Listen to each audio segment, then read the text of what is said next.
You know, I had a chance to come last year when Najee opened up the art fair, and it's great that he's doing this, and Black Art in America is doing something extremely important. And I was explaining to Mel earlier in the car that part of this is about bringing the history to you, bringing the legacy to you. Oftentimes we have to go into a museum or go to an institution or read a book. But in this particular case, this is important that the legacy is actually being brought to you. I used to work with David Driscoll. I worked with a lot of important artists, including David Driscoll. And I used to talk to David about doing a biography. I said, David, someone needs to write this story, this memoir. He would never write it. He just wouldn't do it. I think because if he felt if he did it, it would mean something was over, you know, so he wasn't going to do it. So I proposed a solution to that issue. I said, why don't we do a series of talks called the Legacy Series? And we'll go around the country and offer these talks at museums and community centers at no cost to the audience. I introduced this to a group of patrons, actually from Atlanta, the two patrons, and they funded this for a year and a half. So we would travel to these different museums and institutions, and David would just tell a story.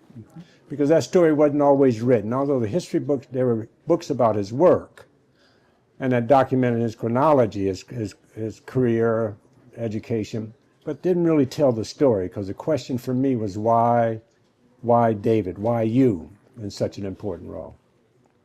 Well, this is very similar to the conversation I've had with Mel. A few years ago, Mel was awarded a doctorate degree, and they invited me to come up and present a degree to him. This is at the Institute for Visual Arts, the study of visual arts in New York City. I said, well, I'm going to come and do this. I'm only going to say a couple words. They said, well, we might want you to talk a little bit more. And I said, I don't have to with Mel. Once I let Mel out the gate, you can just leave it alone. You say hi to Mel and it's on.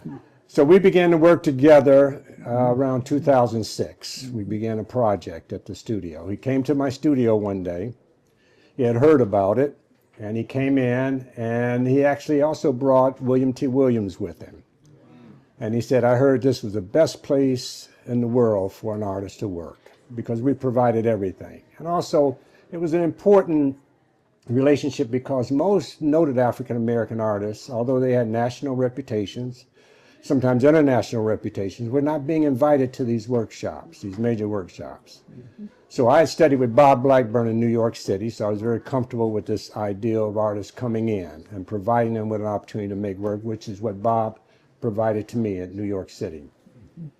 So Mel came in and started to work, and you couldn't get him to leave. That's in 2006 I started. I couldn't get him to leave, you know. But anyway, we've done a number of projects together. But what's interesting about that, and this is going to lead up to a conversation with Mel, is there was a conversation with the new president at the college. This is Lafayette College in Easton, PA.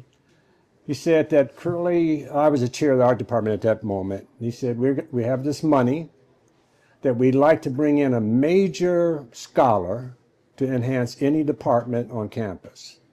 So he wanted to talk to me about the art department, and he threw out a couple of names of people that had been recommended.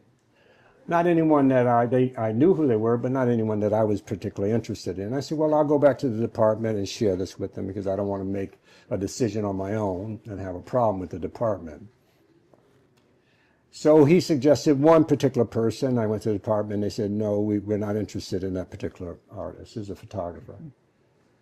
And then I went back to meet with him. I said, they're not interested, but I have someone that is perfect. And I slid a dossier across the table, which was Mel Edwards. Right. Now, this is an interesting story, because the theme was to honor David K. Madonna. David K. Madonna was the first African slave to receive a college degree, and that was from Lafayette College. Wow.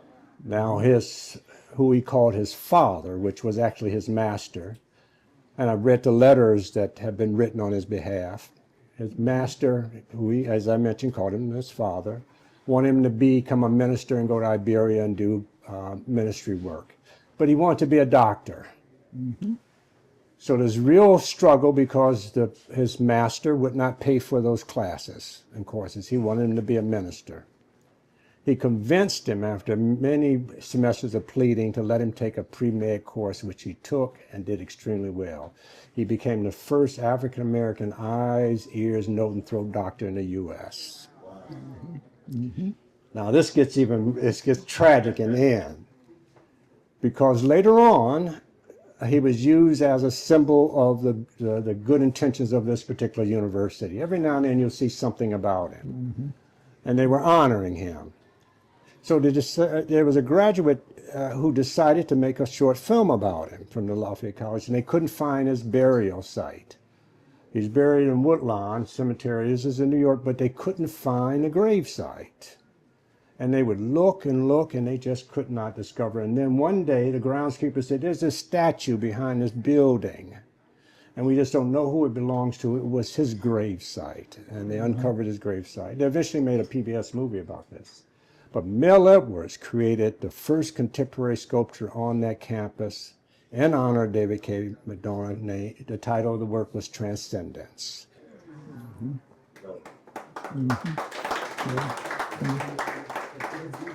So we produced a series of prints and sold those prints to help fund the sculpture installation. So the print work is more than just a print.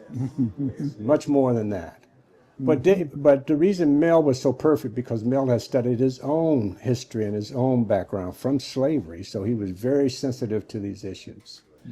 Recently, we received a commission at the Driscoll Center. I was the director of the Driscoll Center by accident, to be honest with you. They wanted me to, I was on the board and they wanted me to consider it because it was a failed search. And David was reluctant. He said, but okay, why don't you do it for a little while? It turned into 10 years. This little while became 10 years. But in honor of David Driscoll, we received a grant from the Mellon Foundation to build a new sculpture in honor of David. It was called David's Dream. It's in front of the David C. Driscoll Center. And that was another Mel Edwards sculpture. Yeah. So, Yeah. what this is about is our longtime relationship and the nurturing of his work and his nurturing of our legacy and our history and keeping our history. Now, Mel is very close to many of the major artists that have worked in the U.S. because they grew up together, many of them in New York City as young artists, and he's going to tell those stories. But when he did Transcendence, William T. came out, David Driscoll came out, Sam Gillian came out, and they were all jealous of Mel, especially Sam. How did Mel get this commission and not me? So anyway. But there's this, what was clear to me was this camaraderie, this relationship, this friendship, this caring. So what I want to ask Mel to do is to talk a bit about his early stages of becoming an artist, some of the choices, because he's had a wonderful journey that began in Houston, Texas, ended up in New York City, then in Senegal, and internationally renowned, recently returned from Switzerland from a major exhibition. So I'm going to draw Mel out a little bit. I don't have to do much work. This is good. So I'm going to begin by asking Mel to talk a little bit about his first arrival at New York and deciding to be an artist, because actually he started out as a football player before he became a visual artist. How about that as an introduction? That's pretty good, but it's tricky. Okay. All right. Thank you, Curlee. One of the nice things about life is there are people that talk about you, and when we say talk about you, it's not always nice, But with Curlee, our friendship and trust as people, and then having lived what we call the art world. Now, there's no such planet, but we manage to function in it and do what we do, and with real care. And Curlee's an example of that, just a real example, and doesn't get better. First of all, thank you all for coming and listening. I'm a little hoarse, but I'll still get it out. In knowing people and places, just being here, as he mentioned, there was an exhibition in Switzerland, and it's a part of one that was in Germany the year before, and the same exhibition in larger form goes to Paris at the Palais Tokyo in October. I'm saying that because those are all other places. They're not here, you know. I grew up in Houston. I grew up in the 5th Ward of Houston, Texas. Anybody knows Houston knows Fifth. One of his nicknames is Bloody Fifth.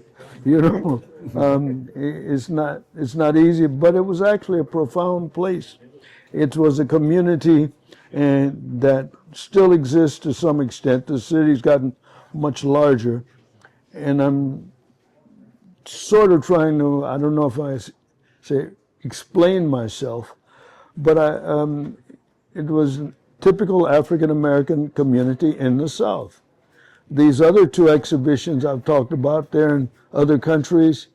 People that they say, oh yeah, he's black and he's from Texas. They don't really know what that means, you know. Well, I've been here for 2 days. This is not my first time in Atlanta. I've been here many times in the past. But just here, it looks like my family or going to church or something. But I'm have to be careful when I say going to church, because I was one of the delinquents in relation to that.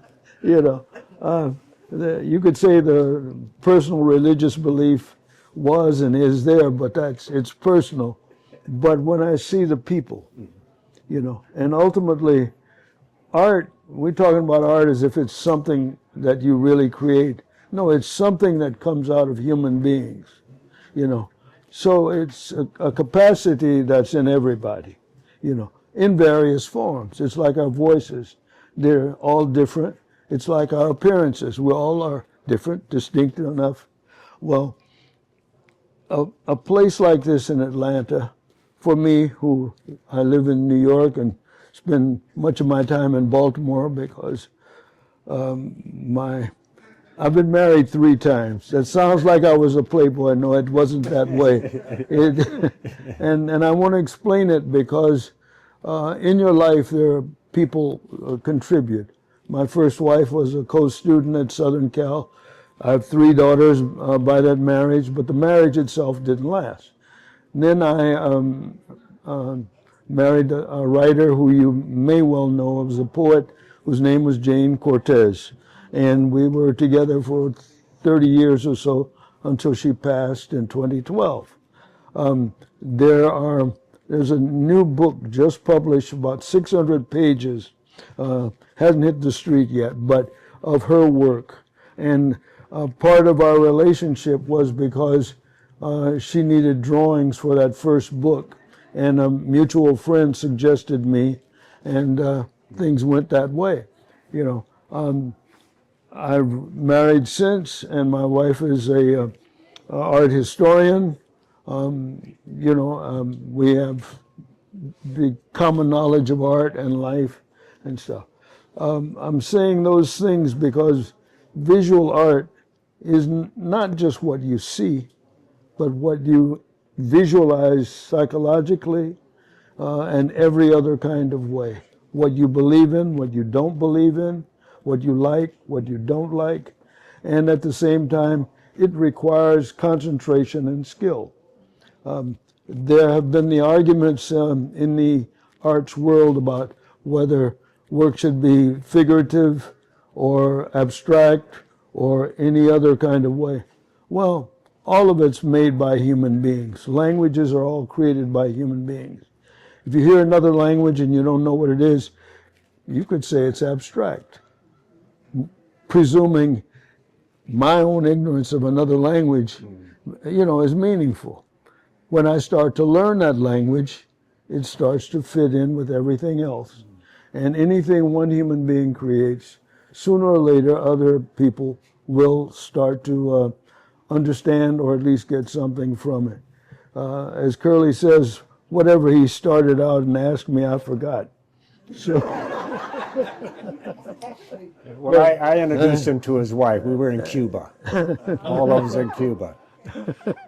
And he still hasn't, you know, contributed back to me or complimented me for that introduction, but nonetheless. Well, the empty seat didn't belong to you. Oh.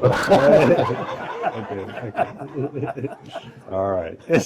You see what I mean? But anyway, as I said, being here looks very familiar, as if individuals, there are some here who I do know. Curtis Patterson, sculptor back there, so, he works with steel as I do, so anything you want to call a steel worker, you can call him. Anyway, it's a pleasure to be here. Thank you all for coming. And what question did you ask? I want you to talk a little bit about when you first came to New York. You were introduced to Benny Andrews and Jacob Lawrence and artists like that, Bearden and others. Okay. The New York part is a bit along the way, because at 18 I left Houston, went to live with my uncle in Los Angeles, and could go to college. Junior college didn't require much money then, $10 a semester, until Ronald Reagan messed it up. And now everybody owns money for a student loan as if they'd bought a house, and all they've done is, finish college. When we're a more enlightened society than that. But anyway, it allowed me to go to college, junior college, and then the University of Southern California. And I really didn't finish right away. I got married before I really taken all the classes I needed. And by the time I had 3 children and my first major art exhibition, I still had not actually gotten that diploma. So when you look at my resume, it looks like, oh, he had his museum show and he hadn't finished college. Well, I hadn't, but I'd been working as an artist for 6 years. And so resumes can be tricky.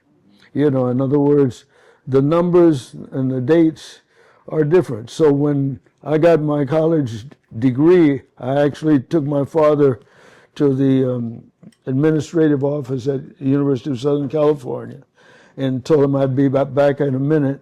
I went in and they handed me my diploma. I took it back, and it's sentimental. He didn't know he was getting the degree, and if you know, and I think most of us understand, the struggles of our families to help them move along and what they've gone through. It's major. He couldn't believe what he was getting, and yet he did, because he knew the struggle. Okay. Excuse me, I didn't, well, it happens. No. But anyway, what I'm getting at is all of us have families that we start from, and their efforts are what? And there was an easel in the family.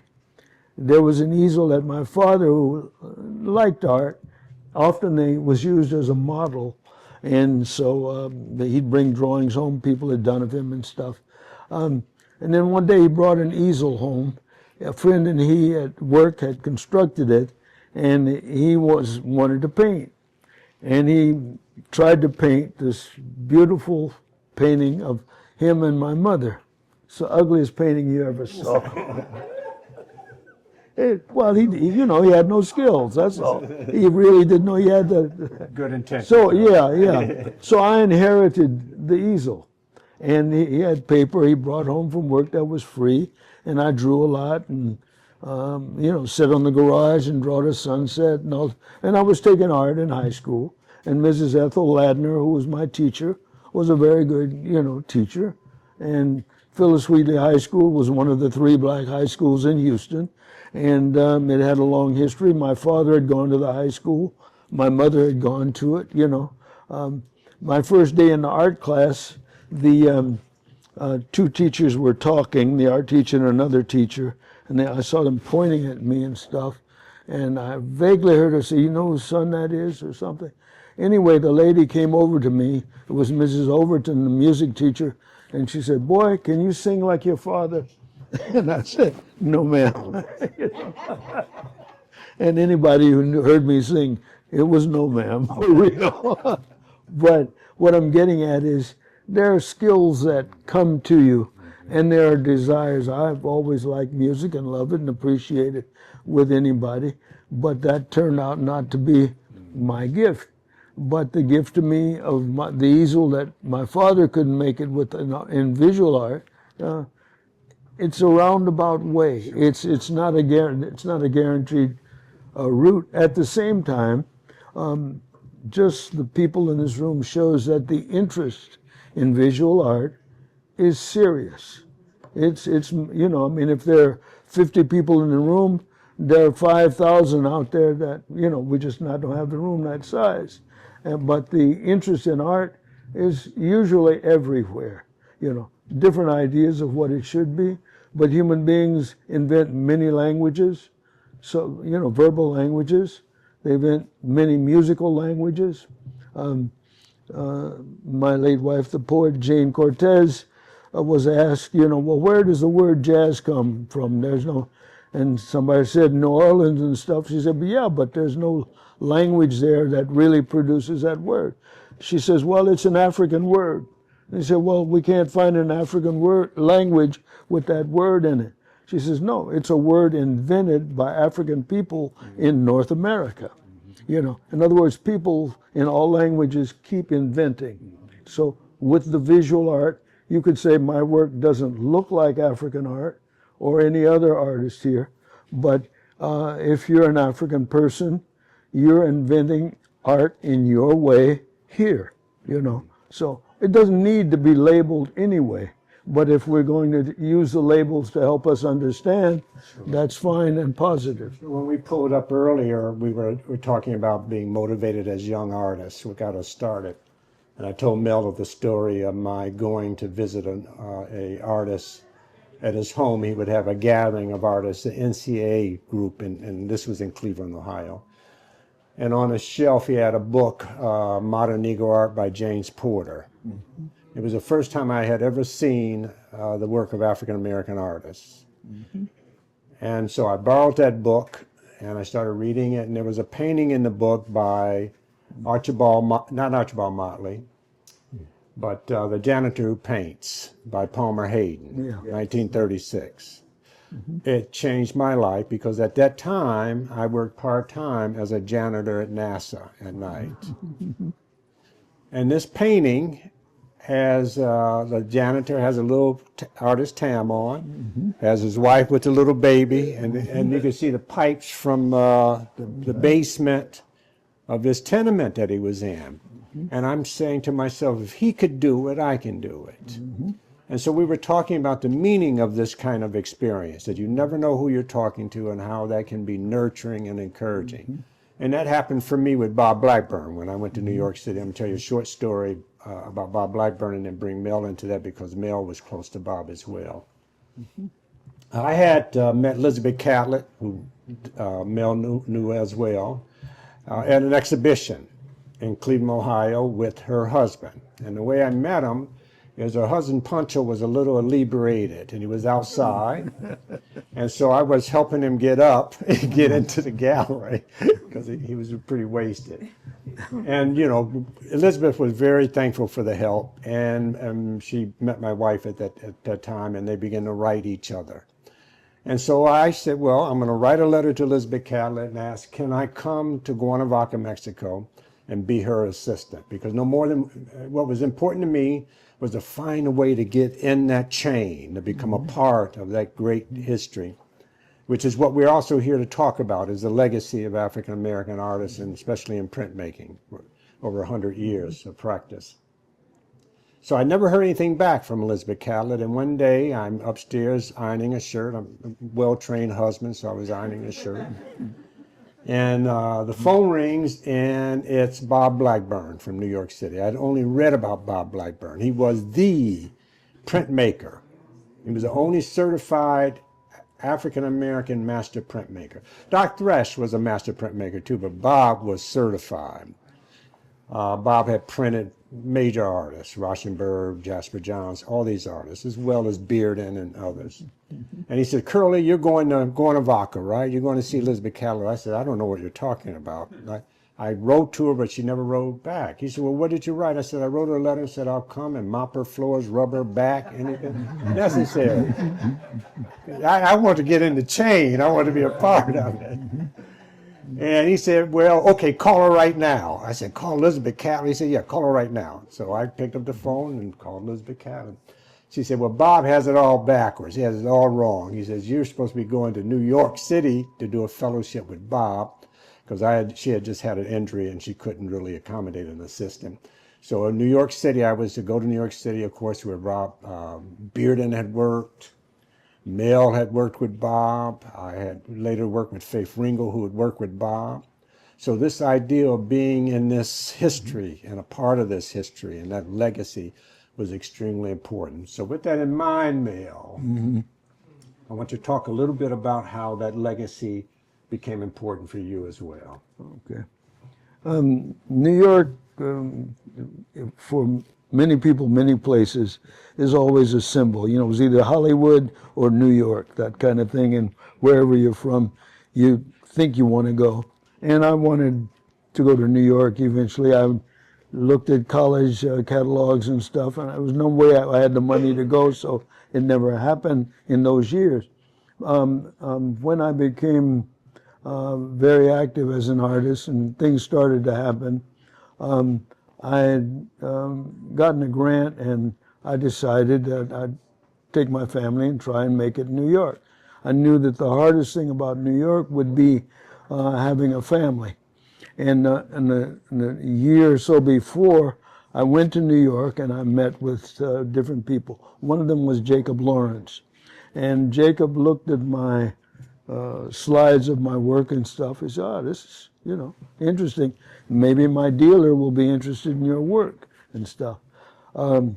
But he said, you've got children, and Gwen and I, he and his wife, we have no children, so can't advise you on that, you know, set of problems for being in New York. So I want you to go and meet this artist named Benny Andrews. Jacob's friendliness and good advice was very important. Okay. Well, Jacob, I knew of his work from books, you know, early on, but I later found that painters like William T. Williams had actually studied with him.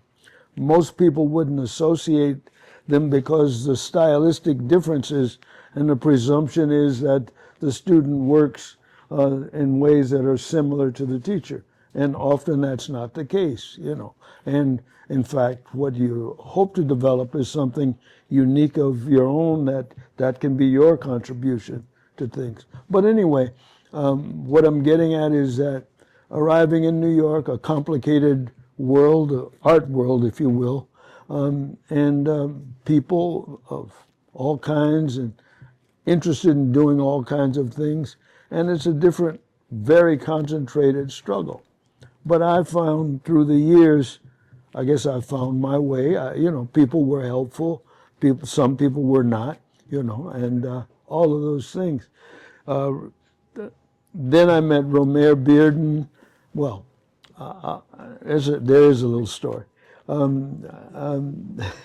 many. But Bill Majors was a printmaker, and I've noticed people like Curlee and Bill and Bob Blackburn have ways of knowing about groups of people and how to bring people together. That seems to be a part of that aspect of visual art. But I'd heard that artists, or people who were guards at the Museum of Modern Art, were often artists. So on one of those visits, I see this guard standing there in a guard's uniform, but he's a little hipper because he's wearing dark glasses and he doesn't stand straight but had a lean. You know what I'm talking about. Okay. So I walk up and I say, hey man, are you an artist? And he looks at me like that kind of thing. And he says, you know, people ask me, where's the Jackson Pollock? Where's the Calder, you know, Mobile? Where's the Picasso, Guernica? Where are these things? And you ask me, am I an artist? Am I an artist? And so I said, well, that's what I heard. He says, okay. So he pulls me into the circle that was Romare Bearden, Ernie Critchlow, Norman Lewis, all of them. And through him I got to know them. Well, Bill was a printmaker, and actually he was teaching in the other part of the year at a school in New York State, Orange County Community College. I needed a job. Bill worked it out in the next year that I had a job there. So here I was in a new place with a job. You make adjustments because of assistance that you get from various people. Sure. You know, okay. When you're in New York, compared to other places, it's just more intense. But the humanism is really the same thing. You know, in other words, you meet people that are helpful. You meet people that are interested in what you're interested in, and other people who have no concern about it at all. You know, New York was more complicated because there was nowhere to park your car. You know, I was in, you know, California it's a car world. New York City is people walking, subways, and a very other kind of intense. Spaces are much more expensive. You know, if this space costs, you know, $500 here in New York, it will cost $1,500. You know, it's that kind of reality. You make those adjustments as art. You say, what does that have to do with art? Well, $1,000 is a whole lot of art supplies that you don't have the money for now. You know, but you have this environment of museums, of galleries, of other people who have similar struggles, you know. So you become a part of it even without knowing that it's getting in you, you know. Well, you did a series that made you extremely famous called Lynch Fragments. And my first encounter with your work was a Lynch fragment. I was visiting a collector in eastern Allentown, Pennsylvania, had a large estate. And he used to drive around his estate in a red Cadillac around his property. That's how I moved around his property. But he invited me over to look at his collection, and on the table was a Lynch fragment from Mel's piece. And of course, after that, you heard so much publicity about this series, and the museums that collected, I think, or the major museums have, if it's available, they have a Lynch fragment piece. But this piece, these were small, so relatively small pieces.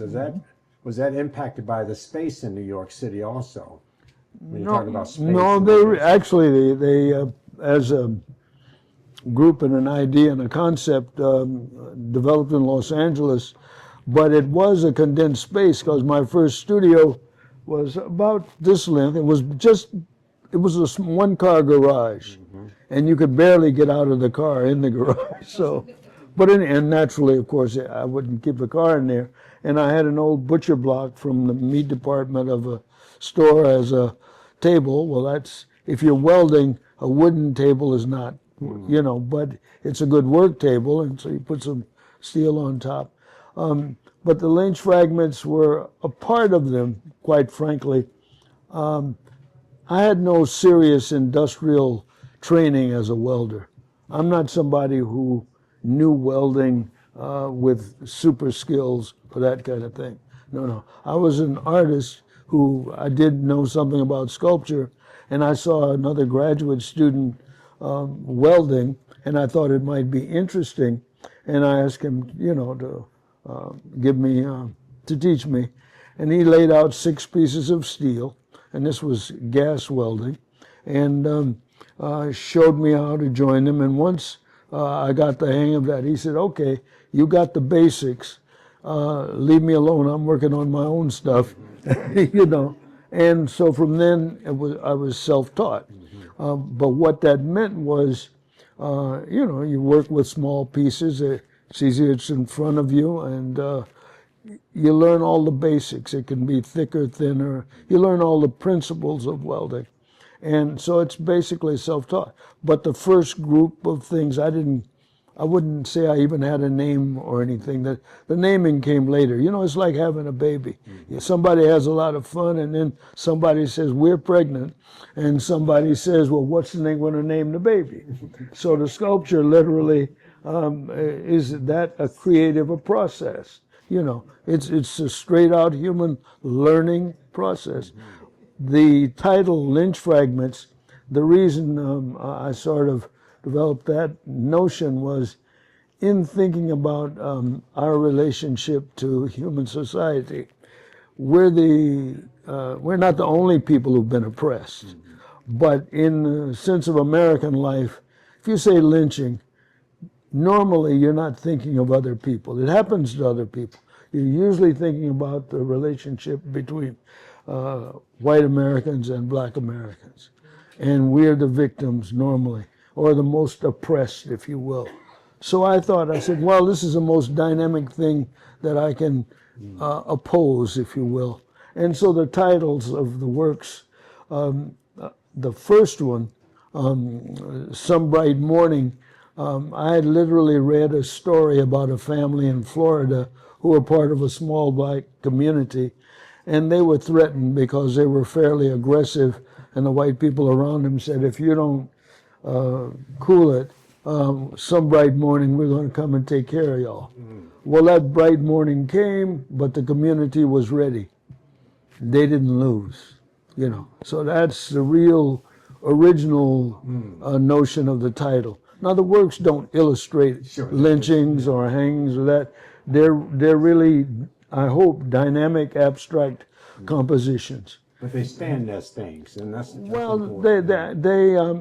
you know, it's like music. You can name a song anything, and people will get feelings from it. The title of the song is a John Coltrane strong jazz composition, a Charlie Parker piece titled Anthropology, the Study of Man. Nobody thinks of Charlie Parker as an intellectual thinking like that, but he was. Yeah. You know, but it was coming out of the horn in sounds of his own creativity. Well, the same thing is true in visual art. Putting together forms, recreating, changing forms, and that kind of thing.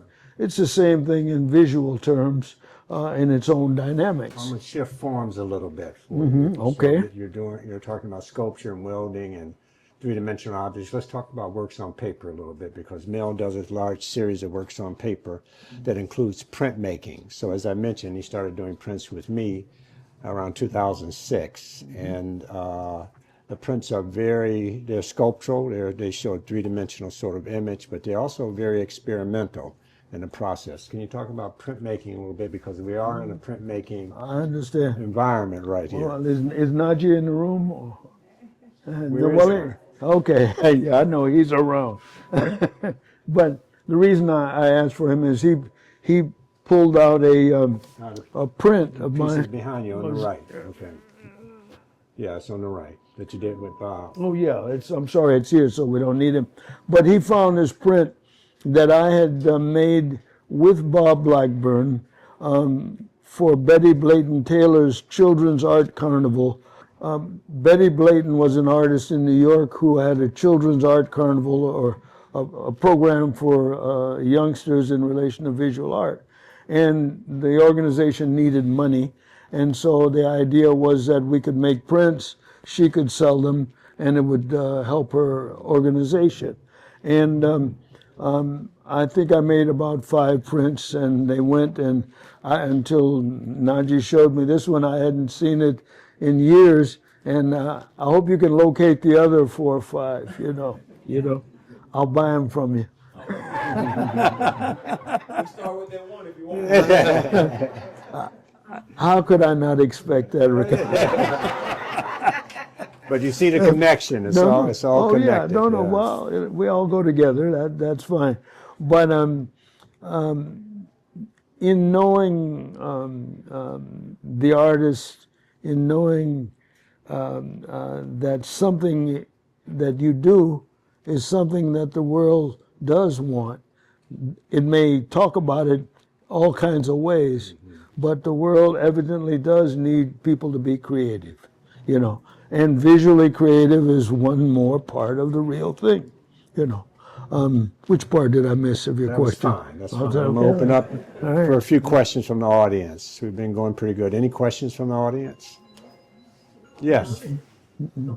Yeah. I just wanted to say that I think I first got interested in printmaking because of the prints that were offered by Studio Museum in Harlem by Elizabeth Catlett. But I met Mr. Edwards here in New Jersey. Okay. And I felt like when you were first making your comments about where you traveled, I was following him everywhere. Because I met you in New Jersey at a Montclair Museum. Oh yeah, sure. There was Camille Phillips, Phillips, sure, sure. Jacob Lawrence and Gwen, and somebody else. But anyway, it was important that I met you. And then later I met you on a trip in Senegal, I think. And I was like, wow, what did you do in here? But I should have known that, you know, because you were an artist. You were, I think, no, not Senegal, Zimbabwe. Yeah. And then again at another exhibit where I think Jacob Lawrence was, but it was just amazing to see you. So when I saw your name listed, I said, I gotta go. Excellent. That's excellent. Well, those are an interesting group of names and relationships. A lot of the foreign travel had to do with E.J. Montgomery. I don't know if you know, she passed recently, but was a person who worked for the government, but sent many of us to many countries, you know, around the world. And but people didn't know that I knew E.J. earlier. She was about 7 years my senior, but that first year in junior college in Los Angeles, she was one of the two older ladies in the class. Say if I was 18, she was probably about 25 or so, and I think married to someone in the military. But anyway, she was a fellow student. Then I didn't see her for 15 or 20 years, and by then she was a professional, and I had started, you know, to these. But she sent many people, especially African Americans, to other countries so that other countries experienced us and we experienced them. That the creativity that was in those places, you know, it worked both ways. And I'm very grateful and thankful. And in relation to Curlee, it turned out that she was often related to the center he was directing. And when we had the installation of the Driscoll piece last year, she in a very ill situation, but she came out for that.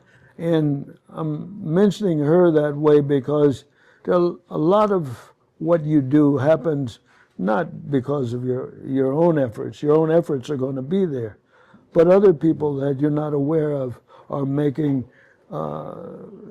it possible for you to go places. So I got to go to Zimbabwe because they needed somebody to jury art one year. I think it was 1986.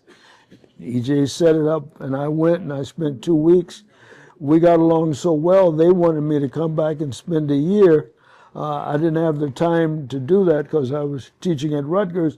So 2 summers in a row, 88 and 89, I spent in Zimbabwe, you know.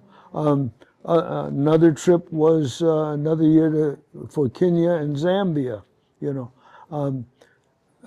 The African going there, I always wanted to do, and Jane and I went in 1970 with an organization called the Educators to Africa, which was sponsored by Howard University and the University of Connecticut.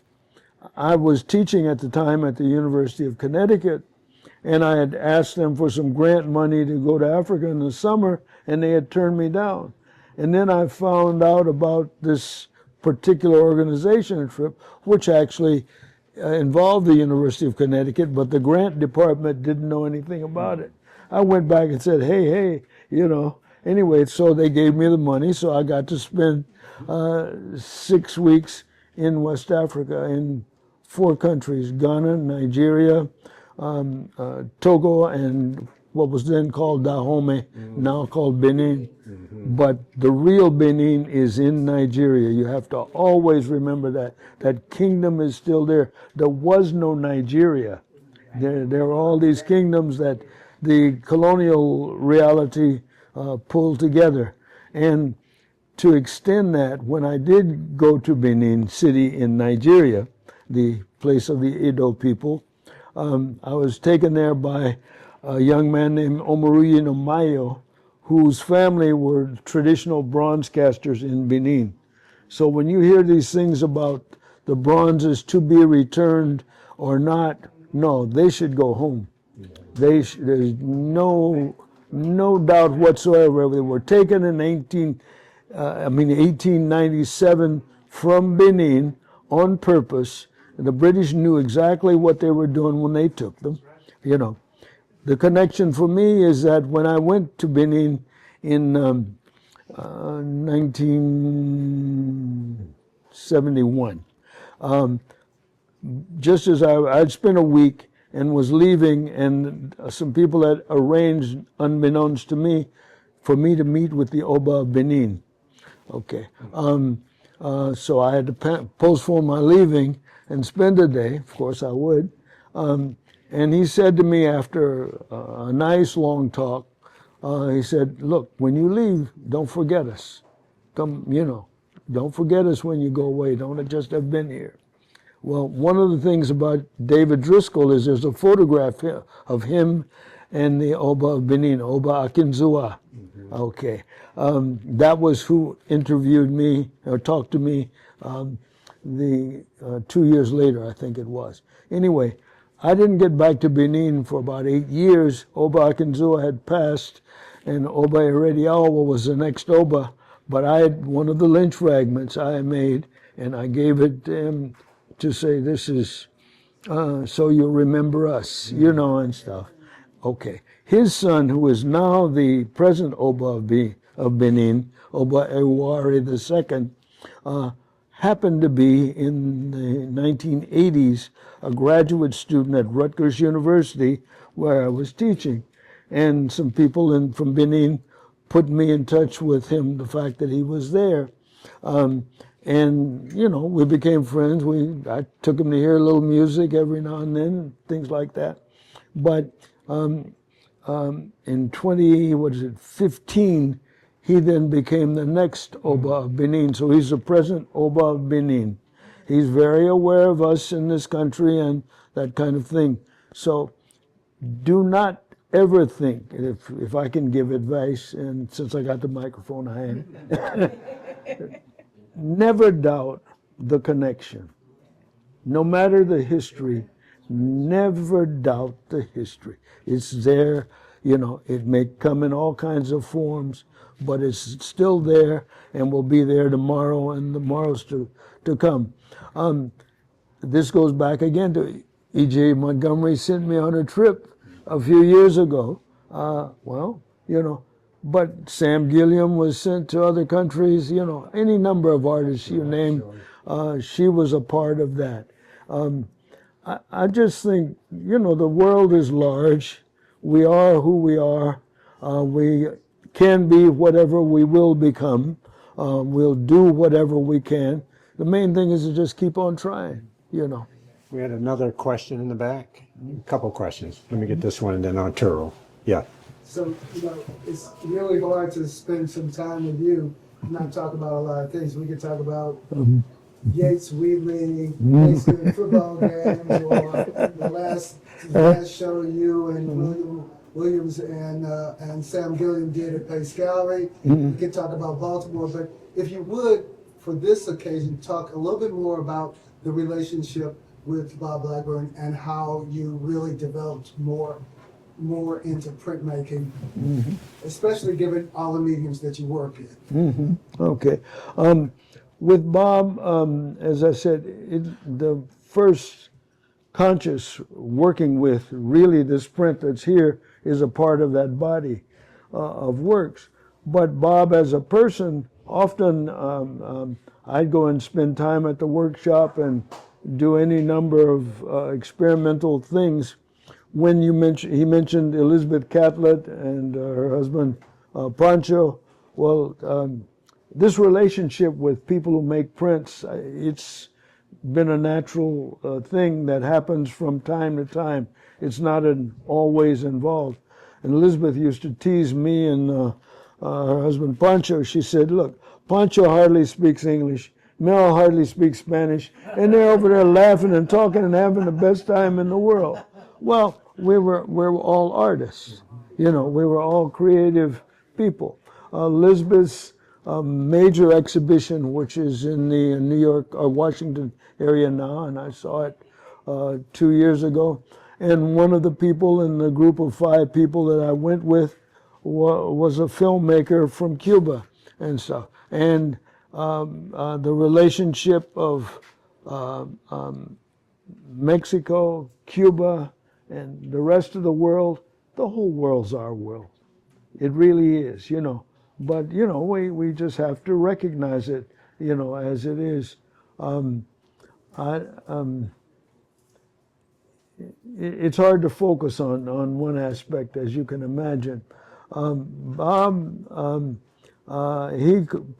always called me Brother Mel. And, you know, well, calling somebody brother, that's very common. But somehow, for me, when Bob said it, it was the most real way it could be. And that was his own personality, you know. Bob would encourage us, the programs they did in Morocco in the summers, I think summer of '86 or so. Jane and I were there. Well, Jane's high school years, she actually worked with visual art. Most people in the literary world don't know that aspect of her because most of her books have drawings or illustrations by me. But she herself was involved in visual art. As she put in one of her poems, she used to cut her hair so it looked like a tam, you know, like a beret and stuff. Well, I didn't know her in that period or anything like that, but through Bob and the things that were going on in Morocco, she started making visual things. And then another printmaker, Ben Wigfall, in upstate New York, in Kingston and New Paltz, he decided that on a project, an extended one, that I should come and do something. And so it turned out to be Jane and me. And so we made a print together, and this was one of the first ones made at that by that organization. But to describe it, it's there are lines across a large sheet of paper, like written lines, sort of, but they're not written. But between the lines, there is writing. The lines that are not written are actually in the image of barbed wire. So it's like they're divided. Well, Jane titled it Carolina Kingston, and it was in her handwriting and stuff. But it also started to stimulate her to making them. So before she passed, there's a body of visual art of hers related to her writings or independent that we've yet to show. Just this last month, there's a new book. I should have brought it. I left it in the hotel. It's about 600 pages compiled of the dozen or so books of her writing and a few of the illustrations of my contribution to that. But all of these things that pull us together, you know, and the barbed wire works where people say, you know, again, the argument of abstract or not. Well, is a line real, or is what the line really describes what's real? Is what's on paper what's real, or is what you think what is really the message of the work, you know? Well, Elizabeth Catlett, Elizabeth and I got along very well. Now, people say, you know, her work is realistic and yours is that. No, our work is our work, you know. But more than that, Elizabeth liked my work very much, you know. We've exchanged. I have my Elizabeth Catlett print on the wall, you know, and they have, you know, work of mine. Her sons are friends. You name them, if I met them, there was a way of, you know, Merton Simpson, who was the dealer in traditional African art in New York. Well, it turns out there are people in France and stuff that knew him because his path went there and he stayed there. My present wife, actually, her father was an African art dealer, and he and Merton were good buddies and that sort of thing. Yeah, you know. Curlee, you had a question? Yeah. I can take you back to the Lynch Fragment. Mm-hmm. and in particular the concept of my shape. I'm in my writings and in my teachings. I'm not teaching anymore right now, but certainly in the writing, I'm trying to advance the idea of a shape as an aesthetic criterion. And I think about this, I think about your work. I think about the first experience I had seeing the Lynch Fragments, because it knocked me back. I mean, I could feel the energy, but I didn't have the language at the time to describe it. That's when, and over the years, with a number of other artists, looking at their stuff. What I like to ask an artist, I mean, I have my own personal experiences, right? Is that, do you feel that life force while you're constructing, works of art? And you don't have to stick to Lynch Fragments. I understand. I think I understand. I'm not so sure I ever separated. I think that in my case, like you say, Ashe, and that's Yoruba, and I spent enough time in Nigeria that, sometimes I'm familiar with terms and sometimes I'm not. But the power or spirit that we're referring to in that is just a part. I don't see myself while working as needing special impetus within us. It's already there. I guess I'm confident that, hey, if I go and start to deal with it, it's there. In other words, I had no special pulling it out for it. Every now and then, I do personally pour libations, and and some things after working or while working will remind me of something, and if we can call that the same thing, then that's fine with me. I certainly don't resist it. It's just that I keep on working, so to speak. It's a part of the continuity within the work. I have these habits. Part of it comes from my education. Part of it comes from my intuition. There's the illustration by Leonardo da Vinci that many people have seen. It's in any number of things about him, but it has a human figure with the arms stretched out. And the principle is that it's equidistant from the center to the tip, the both ways, and from here to there. Well, when I was younger and perfect in physique, I was 6 feet tall and my reach was 6 feet both ways and stuff. I decided that it made sense for these kind of works of mine, which are, about the scale of human head. They're not to be interpreted as heads or anything like that at all. They are simply their own direct creation. However, I decided that if I hung them at eye level, in other words, 69 inches to the hole in the back, and they were separated by arm's length, which is 3 feet each. Sometimes the galleries, or I should say the museums, agree with me, and sometimes I have to remind them they didn't do it right. Move it up, move it this, But it feels comfortable to me. Now, perhaps if I were 6 feet 10, as one of my cousins was, and an NBA basketball player, then they would have to raise them to 10 inches. But what I'm getting at is these are intuitive things that you do. Nobody has to do it that way. The work's been done, but these are things that make me feel comfortable in my interaction with my work. And my friend, the late painter Bill Hudson, often would write his responses to exhibitions. And unbeknownst to me, and I didn't see this writing until after he'd passed away, but my exhibition in 1978 at the Studio Museum in Harlem, Bill was critical of this small room space that I had asked the museum to allow me to construct. It was very cramped, not much more than 10 feet this way and a dozen feet that way, and these things. So it was quite compressed to, view the work. But I wanted that, I didn't know that he said it felt so bad to him that my work compressed in this space. Well, different, feelings for the same situation. It was the same work, but my, how will you say, feeling at the time, and probably the influence of my original small studio for welding, which, as I said, was just big enough to put one car in, always felt like the comfortable space. Well, where do you find that in an art book? That's personal.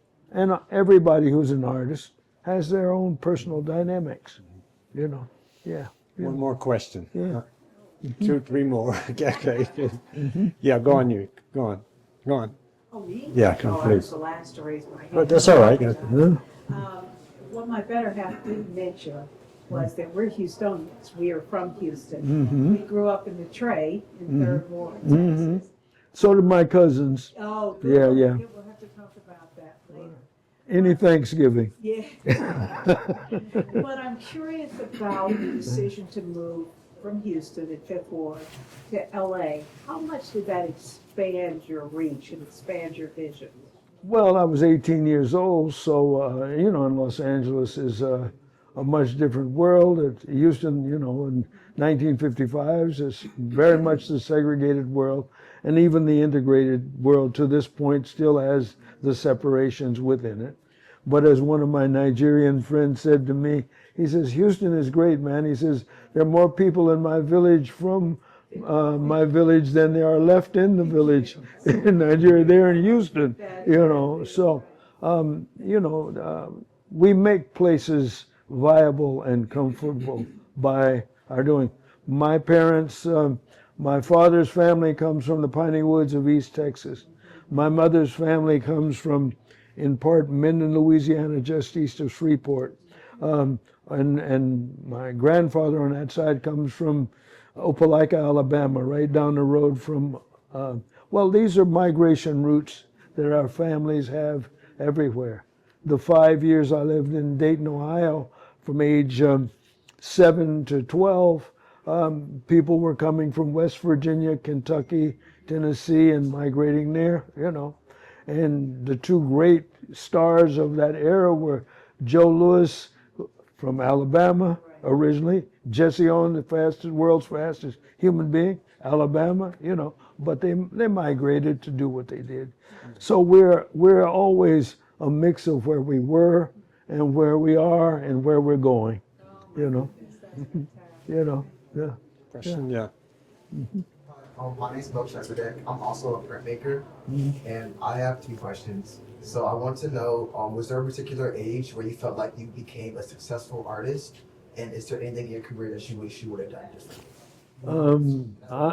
I'm 88 and I'm not sure yet.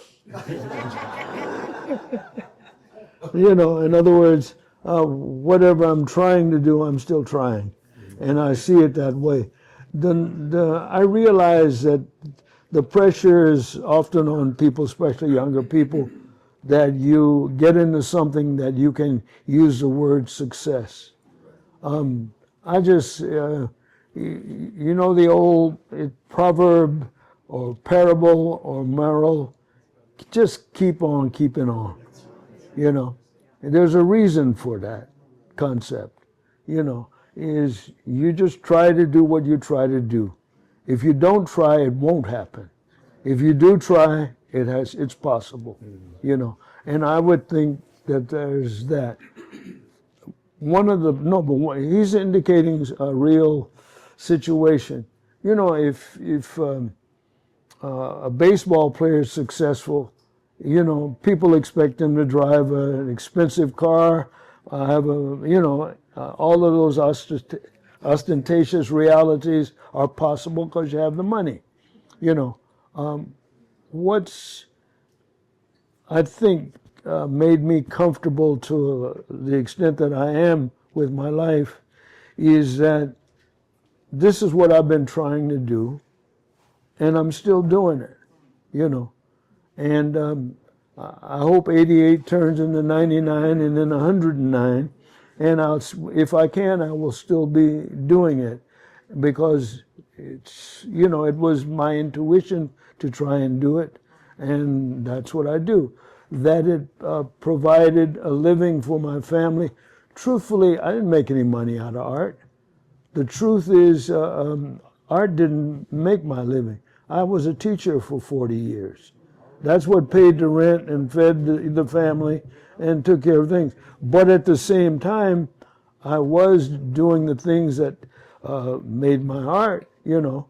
There are pictures of my twins, and they're a year and a half old, and they're out in the back playing with a 50-foot length of chain that I bought that I'm going to use in my work.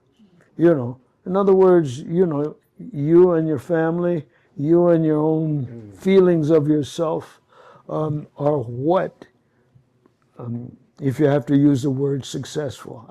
It's one I almost avoid. Yeah. You know, just because, hey, I just got to keep on doing what I'm doing. It's, you know. So the practice is an extension of who you are. It's not something separate from who you are. Can't separate it.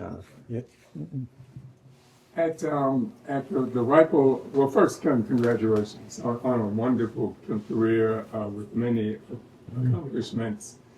But I'm wondering at this point, with all that you've accomplished, but more importantly, seen, with all the attacks against DEI, and really not only to, you know, stymie our progress, but really to erase, you know, our accomplishments and history of the past. Do you feel any special pressure or urgency in your practice, number one, to combat that, or to whatever you feel as an artist is your role in addressing that? And then secondly, if you would, do you have any special advice to us as patrons and collectors in terms of what we should be doing in this moment? I don't know that it's separate this moment. Frankly, the reference to the present government of the United States, what's his name, Trump, take the T off and you'll get the answer. Take the T off and you'll get the answer. You know, you can spell it with fewer letters. But anyway, no, we always have the reality that the world's not always positive, never was. Life never was easy. And we should never presume that, yes, they say the civil rights movement. It's been a rights movement from the beginning. You know, the people that organized in England, France, Portugal, and Spain organized the business of building ships, taking those ships all the way down to the African continent, taking people and putting them on board. Yes, some of those people were sold or put there out of conflicts that were there, because all peoples have conflicts, you know. But they were brought here to make a profit. Or what you're talking about is people who are profit makers wanting to make more profit, that's what's behind that. Yeah. That's not, you know, liking us. Nobody cared. People say white people don't like black people. Are you kidding? They love us. Why? Because we make a profit. It's very simple. We wouldn't have been on one ship 1 hour if it wasn't going to make a profit. People invested in all of those places, and the same people you're referring to without saying the names, you know, they are profit makers, and anything they talk about migrants. Everybody here is a migrant, you know, except those who were Native Americans, and we have mixed with them anyway. But everybody's a migrant. You know, the ones that got off of the Mayflower, Plymouth Rock, it wasn't their rock. They were migrants. They got, you know, from the beginning. You know, that's all of North America, South America. So there's no such thing as, you know, but the language is used that way to take advantage of human beings, you know. So all I'd say is anybody that, or any process that is negative, work against it, you know. I can't give anybody any specific instructions of what to do. I work better with steel. Well, I think acts of self-agency and, Yeah. and transparency and honesty is one way in which you confront and counter it. You know, one of the things that we've always had to deal with is our accomplishments have been hidden away or veiled as if they didn't exist. We have to make sure they're known. That's on us, not anybody else. I just finished a project called The Sublime Narrative of Self-Emancipation. It was a publication for an institution. And it's about us liberating ourselves. Even during slavery, you had slaves that were able to free themselves and purchase the freedom of their spouses and their children. Sometimes it's self-liberation, and it's not just self-liberation from enslavement, it's self-liberation from any force that is controlling and oppressing you, period. Yeah. Yeah. So male sculpture, transcendence, is about that. It stands above that. David's dream, these are concrete, monumental pieces that hold the ground. They're not going anywhere. Yeah. So I think that's what this practice is really about. Curlee, a quick comment. I agree with that, certainly. But there's another, and I'm going to point out a person here. His name is Curtis Patterson. He's a sculptor, and he's been working here for many years. And it's the same structure, it's the same struggle, you know, that kind of thing. And when I talk to him, I have confidence that there is a brotherly person working in the same, you know, set of processes. And therefore, the same psychological, intellectual, and all the other kinds of moral, humanistic things are concerns of his. I'm saying that because if you don't understand that you're in it, but you're never alone, you see. Somebody else is swinging too, you know. Yeah. And thank you, Curtis, for that, you know. And you here should know it if you, I think you went to the museum today, right? Yeah. Well, I used to see Curtis at the museum. He was there for any number of years, you know, producing young artists and stuff, you know. And so I guess what I'm getting at is we're all a part of it. We've known each other how many years? Butcher. And this gathering today, represents a resistance to me. It's a resistance. Yeah. All right, thank you. Oh, thank you.